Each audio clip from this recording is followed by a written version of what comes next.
እየመጣችሁ ስለጠየቃችሁኝ ለእናንተ ክሬት ለማድረግና እኔም ደግሞ ልጆች ከወለዳችሁ ግዴታ ተለያይታችሁ የትም አትሄዱ። በመሀል ልጅ ከተፈጠረ መለየት አይቻልም እና ያ በአእምሮዬ ስላለ ሲፈጥረኝም ደግሞ እኔ ነገሮች ከተፈጠሩ እዛ ነገር ላይ ክችች ብዬ ወይ በንዴት ወይ ያንን ሰው በማንቋሸሽ ወይ ያንን ሰው ዲስሪስፔክት በማድረግ ምናምን ጊዜን አልፈጅም። በቃ አልሆነም ነው። ምን አለ ሁለት ልጆች በመሀል አፍርተናል። እግዚአብሔር ይመስገን ለሱ ቆንጆ ልጆች እግዚአብሔር ሰጥቶኛል። በእነሱ ለምን ይጎዳሉ? እነሱ ለምን በእኛ ጭቅጭቅ በእኛ ችግር እነሱ ለምን ይጎዳሉ? ለምን ችግሩን ተካፋይ ይሆናሉ በሚለው በብዛት ሞር ፖዚቲቭ በመሆንና ነገሮችን ኢግኖር በማድረግ ባለመመለስ ሞር ፖዚቲቭ ነገር በማንጸባረቅ ነው ጊዜውን እስካሁን ሳሳልፍ የነበረው። ያም ነገር ስቲል እየሰራ ስላልነበረ ስቲላው በጭቅጭቅ ስቲላው በትቢት ያው ብሎክም አድርጋኛለች። ከልጆቼ ጋር ለመገናኘት ብዙ ችግር አለብኝ። አንደኛ እሷን ፈቃደኛ አይደለችም እኔ በምፈልገው መንገድ ልጆቹ ለማሳየት ወይ ልጆቹ አባታቸው ማየት አለባቸው በሚለው መንገድ እየሄደች ስላልሆነ ያ ትልቅ ችግር ነው። እኔም ደግሞ ዩሮፕ ላይ ስትኖሩ ቤት በአንድ ያታገኙም። ቤት በጣም ከባድ ነገር ነው እዚህ ሀገር። ለምን ያለምንም ዝግጅት ነው ከዛ ቤት ለቅቄ የወጣሁት። ያለምንም ዝግጅት ለቃችሁ ስትወጡ ባዶ እጃችሁ ነው። ባዶ ቤት ነው። እጅና እግሬና ሻንጣዬን ይዤ የወጣሁ ትንሽ ተቸገርኩ በመሀል ቤትም ለማግኘት እና ልጆቼን ግን አትሊስት አያለው። በመሀል እየመጣው ልጆቼን ኪንደርጋርተን እየሄድኩ አወጣና አያቸዋለሁ። እሱንም መብት ስላለኝ ሁለታችንም 50% መብት ስላለን ያው በዛ መንገድ እየሄድኩ ነበረ። ያንን ሳረግ ግን ኢንፎርም እያደረግኩ እያሳወቅኩ እየሄድኩ አያቸውና በመሀል ቤታቸው መልሳለሁ። ያ ማለት ልጆቹ ከኔ ተራርቀው 1 ወር 2 ወር 4 ወር በወጣ ከኔ ናፍቆት ለምን ይሰቃያሉ? እኔ ስለምን እሰቃያለሁ? በችግር ውስጥ ብሆን በመሀል እየመጣው ልጆቼ አትሊስት ማየት አለብኝ። እነሱ ማያስችላቸውን እኔም ስለማያስችለኝ በመሀል ያለውን ጋፕ ለመሙላት አትሊስት እየመጣው የአባትነቴን ድርሻ ለመወጣት እሞክራለሁ። እንደዛ እያደረኩ ባለው ሰዓት የሆነ ሰዓት ላይ ደግሞ በእንደዚሁ መንገድ እየሄድኩ የሆነ ሰዓት ላይ ችግር ተፈጠረ። ሁለታችን በልጆቹ ምክንያት ልጆቹን በማወጣበት ሰዓት መንገድ ላይ ተገናኘን። እንደዛው ኢንፎርም እንዳደረኩት አሳውቄ ልጆቹ ለመውሰድ ሲሄድ ያው መንገድ ላይ ተገናኘን፣ ተከራከርን። ልጆቹን አልሰጥህም ምናምን ቀድማ ለማውጣት እኔ እንዳላያቸው ልታረግ ስለነበረ ያው በምንም አሳመንኳት ምናምን። ትንሽ ቢያንስ እኔንማ መንገድ ላይ ሲሆኝ ለምን ጥለውኝ ይሄዳሉ? ለምን ልጆቹ በናፍቆት ለምን ይጎዳሉ? ድጋሚ አግኝቻቸው ሳያዩ ከሚሄዱ ከኔ ጋር ትንሽ ተጫውተው ይሄዳሉ ብዬ አሳምኛት አብረን ያው ትንሽ ጓደኝነት ለመፍጠር ቢያንስ ፒስ ለመፍጠር ልጆቹ ፊት ቢያንስ ፈገግታችን እንዲያዩ ለቀጣይም ለወደፊትም ሞር መፍትሄ ለማምጣት በልጆቹ ምክንያት ለመግባባት አትሊስት ለመሞከር ጥረትን አረኩ። የተወሰነ እየሞከርኩ ነበር፣ ግን በእናትየው በኩል አልተሳካም። በአያታቸው በኩል አያታቸው ሌላ ችግር ፈጥራ ያው ከኔ ጋር ለመጣላት በመንገድ ላይ ተገናኝተን ያው ሱፐርማርኬት ገዝቼላቸው ስወጣ እንዴት ለምን ገዛ አንተ ምንድነው ከኛ የምትፈልገው? ያው የተለመደውን በልጆቹ ፊት ጭራሽ አደረገችው ማለት ነው። እስከዛሬ በቪዲዮ ነበረ። በልጆቹ ፊት ደግሞ መታ ከሱፐርማርኬት ስወጣ ልጆቹን ስለያቸው እንደ አባትነት የሚፈልጉትን ነገር ለማውራት ምንም ልግዛላቸው ለምን ልብስም አልገዛም ምግብም ልግዛ ልጆቹ የፈለጉትን ነገር የማድረግ ግዴታ አለብኝ መፍትሄም ስለሆነ በዛው ያደረኩ። ያው ታውቃላችሁ 7 ዓመት ሙሉ በህይወታችን ስትገባ የነበረች አያታቸው ታውቃላችሁ የእሷን ህይወት የእሷን ተጽዕኖ እኛ ትዳር ላይ ብዙ ያደረገችው ነገር ስለሱ ብዙ ማውራት አይጠበቅም። የሚታወቅ ዓለም የሚያውቀው ነገር ስለሆነ ግን ልጆቹም በአካል ደግሞ ይሄን ነገር ማየታቸው ማሳለፋቸው ቢያናድም ግን አንድ ሰው በዛ መንገድ የሚቀጥል ከሆነ ምን ማድረግ አልችልም። በህግ ነው ህግ መንገድ እንዲፈታው ለማድረግ ሞክሬ በዛ ወይ እየሄድኩ ነው። እንዳልኳችሁ ፊት ለፊት የመታ ለመጣላት ለመጻፍ ፈጠረች። ምግቦቹን ያዝኩትን ምግብ እንዳለ ከእጄ ላይ ወስዳ ደፋችው ምናምን። በቃ ልትደባደበኝ ትንሽ ነበር የቀራት። አንቃኝ በቃ እኔን ተፈታትናኝ እኔን አሳስታ ወይ እስር ቤት እንድገባ ወይ የሆነ ነገር ጥፋት አጥፍቼ የሆነ ነገር እንዲፈጠር ነበር ፍላጎቷ። አልተሳካም። እግዚአብሔር ይመስገን ትዕግስተኛ ሰው ነኝ። እጄንም አለማንሳቴ እግዚአብሔርን አመሰግናለሁ። ተሳስቼም ሌላም ነገር አለማድረሴ እግዚአብሔርን በደንብ አመሰግነዋለሁ። ፖሊስ መጣ ድጋሚ አሁንም ክስ ያው ተመስርቶባት በዛ መንገድ እየሄድኩ ነው። በክስ መንገድ ያለኝ መፍትሄ በሱ ብቻ የሚሄድ የሚያዋጣኝ እሱ ስለሆነ ማለት ነው። ልጆቹ በሰዓቱ አለቀሱ በጣም እኔ ጋ እግሬ ስር እያለቀሱ ጭራሽ እዛ ቤት መግባት አንፈልግም አሉ። በመሀልም በሚኖሩበት ሰዓት አይታችኋል። ብዙ ነገር ልጆቹ እንደሚጎዱ ብዙ ነገሮች እንደመከለክላቸው ምግብም ወተትም ሲጠይቁ ውሃም ሲጠይቁ የምታዩት ነገር ነው። ዓለም ያው ራሷ የምታሳያችሁ የምታዩትም ነገር ሲሆን ያ ነገር ቢያመኝም ግን እችለዋለሁ።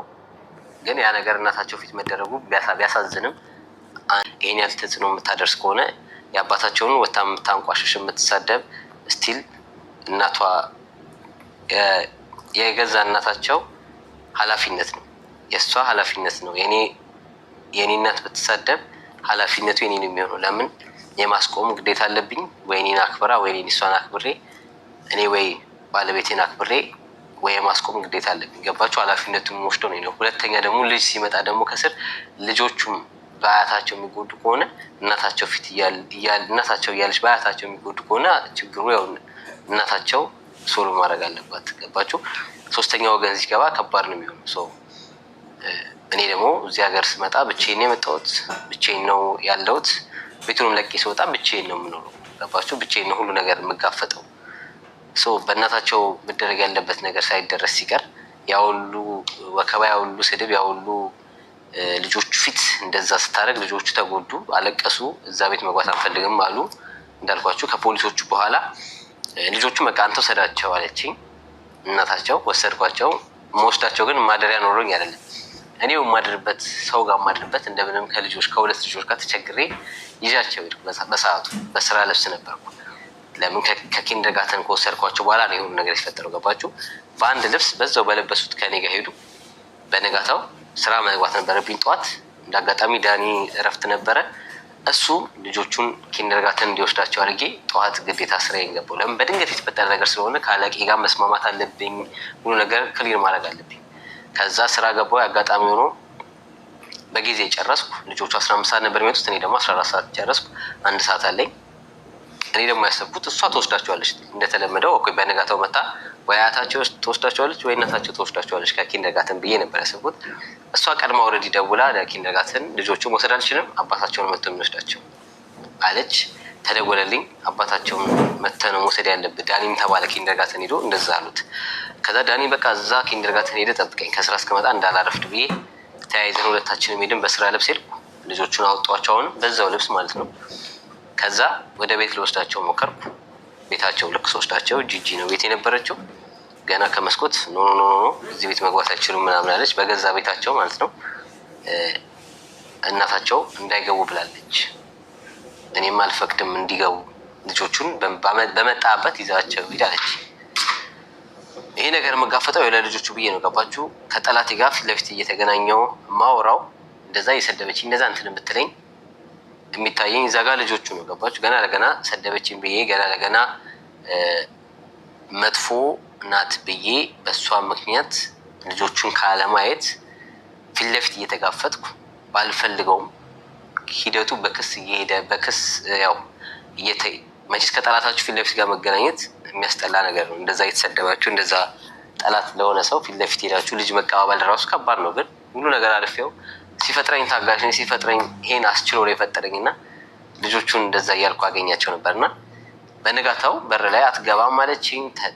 ከዚህ በኋላ ልጆቹን ይዛቸው ሂድ፣ አንተ እንደፈለግ አሳድጋቸው።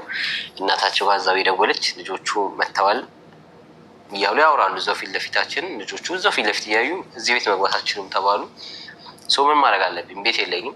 ደወልኩ መንግስት ጋር፣ እንደዚህ ተፈጥሯል፣ ልጆቹን ቤት መግባት አይችሉም። እናታቸው ቤት ነበር የሚኖሩት። ቤቱን ለቅቄላቸው ወጥቼ ነበር።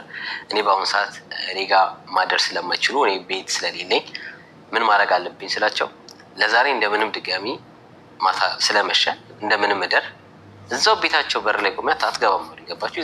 ልጆቹ አይገቡም። በቃ ከዚህ በኋላ ታሳድጋቸዋል። ኦኬ ምን አማራጭ አለ? ልጆቼ ናቸው። ከልጆቼ ጋር ወጣሁ ድጋሚ በስራ ልብስ ማለት ነው። ተመለሱ። አሁንም ዳኒን ልኬ አስጠየቅኩ። ልጆቹን የምትይዙ ከሆነ በሰላም አስገቧቸው። ልጆቹ በመሀል መገደቧን አታቆምም።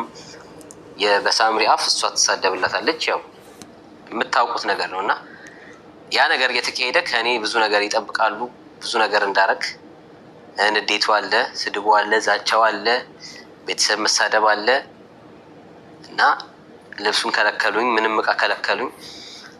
ስቲል መንግስት ጋር ስላለ ሁሉ ነገር በመንግስት ፕሮሰስ እኔ ጋርም ያለኝን ብር እየተጠቀምኩ ልብስም ገዛውላቸው መጫወቻም ቀስ በቀስ እያሟላውላቸው ነው።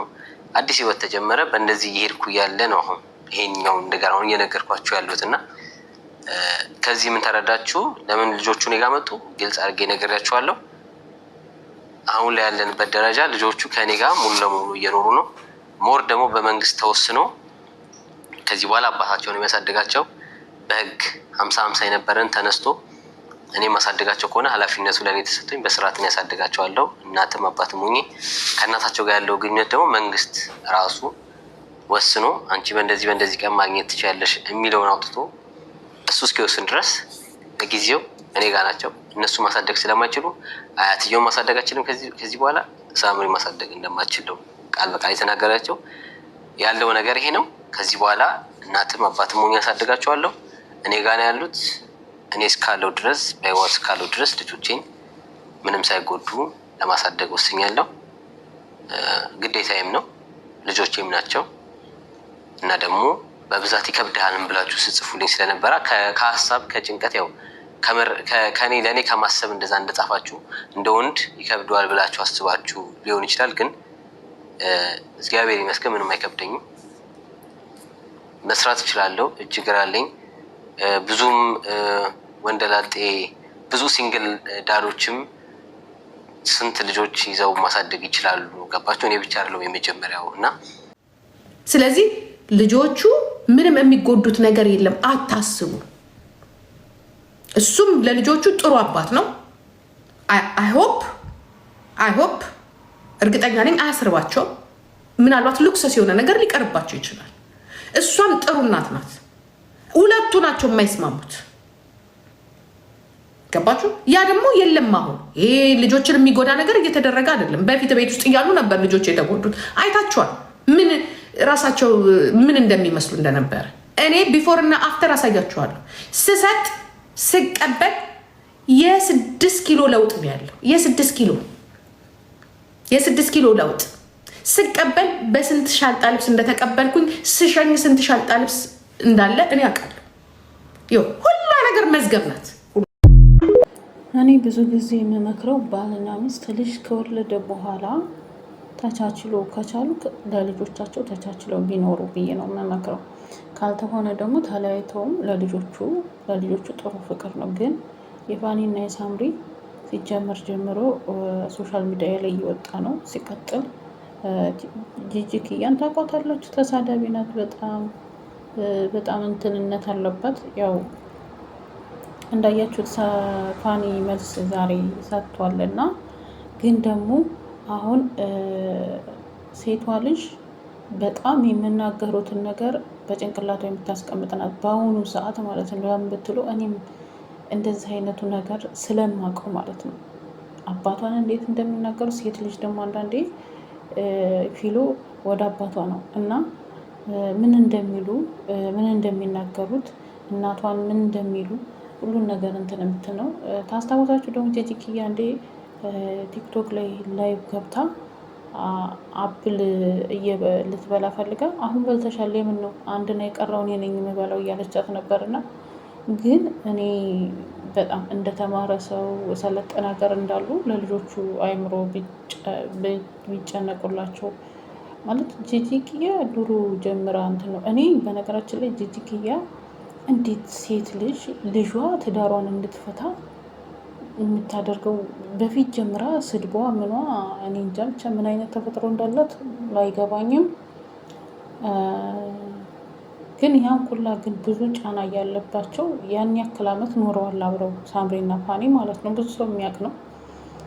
እየተጣሉ ኢቭን ሳምሪ መልስ ለእናቷ እንደምትሰጥ ብዙ ጊዜ ማለት ነው። አሁን ላይ ራሱ ለጊዜው ነው እንጂ ጂጂና ሳምሪ እንደማይስማሙ በእርግጥ የምነግራችሁ ማለት ነው። ግን ደግሞ ጂጂ እናት ናት። እናት ስለሆነ ምንም ማድረግ አይቻልም። ሆኖም ግን ሳምሪ አሁን ላይ ልጅ አይደለችም። ከልጅ አልፋ ልጅ አላት። እሷ ለልጆቿ አይምሮ መጨነቅ ያለባት ከአባታቸው ጋር ቢሆኑም እሷን ጋር ቢሆኑ ፒስ ፈጥረው ቢለያዩ እንኳን እነዚህ ልጆች መካከላቸው ስለፈጠሩ ተለያዩ አይባልም። ጥሩ ፊት ለልጆቹ ጥሩ ነገር ብታሳይ ነገ ልጆቹን ግን ዛሬ ላይ ከእናቷ ጋር ሆና የምታደርገውን ድርጊት ሴቷ ልጅ በአይምሮ የምታስቀምጥበት ጊዜ ነው ብዬ ነው የማስበው። እንደ ራሴ እኔ ስለማውቀውም ስላለፍኩበትም ይሄን ነገር ማለት ነው። እና ለልጃችሁ ብትጨነቁ። አንዳንዴ የሰው ልጅ ለምን አልወለድሽም ለምን አልወለድክም የሚባል ነገር አለ። እዚህ ዓለም ላይ ወልዳችሁ እኮ ልጆቻችሁን እንዴት ማሳደግ እንዳለባችሁ ብዙ ነገር ይጠበቅባቸዋል። እና አሁን ላይ ፋኒ እያለ ያለው ልጆቼ መንግስትኛ ወስደን እናሳድግም ብሎኛል፣ ግን እኔ በህይወት እያለው ልጆችን አልሰጥም ነው እያለ ያሳድጋቸዋል። ደግሞ የውጭ ሀገር ምግብ ቀላል ነው መስራት። ትንሽ ብር ካለ ምንም ማሳደግ አያቅተውም ብዬ አስባለሁ። ከእናታቸውም አስበልጦ ተንከባክቦ እንደዛ አያታቸውን ሶሻል ሚዲያ ላይ አሁን በልታችኋል ለምን አትበሉም እያለ ከምትላቸው አባታቸው ከሆነው ቢያድጉን ይመርጣሉ፣ እንደ እኔ ማለት ነው። እናታቸው ከሆነ የምትይዛቸው እሱ መርዳት ያለበትን እየረዳ ብትይዛቸው እናታቸው ጋር ቢያድጉ እና እንግዲህ ጂጂኪያ እንዳያችኋት ሲመጡ እኔ ጋር ምን ይመስሉ ነበር፣ ሲሄዱ እንደውም ጨምረው ኪሎ ጨምረው ነው እያለች ነው የሄዱት። እስከዚህ ድረስ የደረሰ የሴትዮ ናት። እና በጣም እኔ በነገራችን ላይ እኔ አያቶች ጋር አድጌያለሁ። እንደ እንትን ተንከባክበን ነው። እኔ አያት የሚያውቀው ከእናት ከቤተሰብ አስበልጦ ከእናትና አባት አስበልጦ በቃ የሆነ ወጣ ያለ ባህሪ አድርጎ ነበር የሚያሳድጉን። እኔ ደግሞ የጂጂኪያ በጣም የተቃራኒ ነው የሆነብን። እኛ አያት ጋር አድገናል፣ አያት ጋር ኖረናል። ጂጂኪያ ያው የምትታወቅ ስለሆነች ኪሎ ጨምረው ልብስ ጨምሬ ነው የሰጧቸው እያለች ነው እንግዲህ ሶሻል ሚዲያ ላይ ቲክቶክ ላይ ወጣ ማለት ነው እንደሰማችሁት። ግን ልጆቹ ነገ ይዘውት የሚያድጉትን ነገር ባትናገሩት ትጠነቀቁ መልካም ነው ብዬ ነው የማስበው።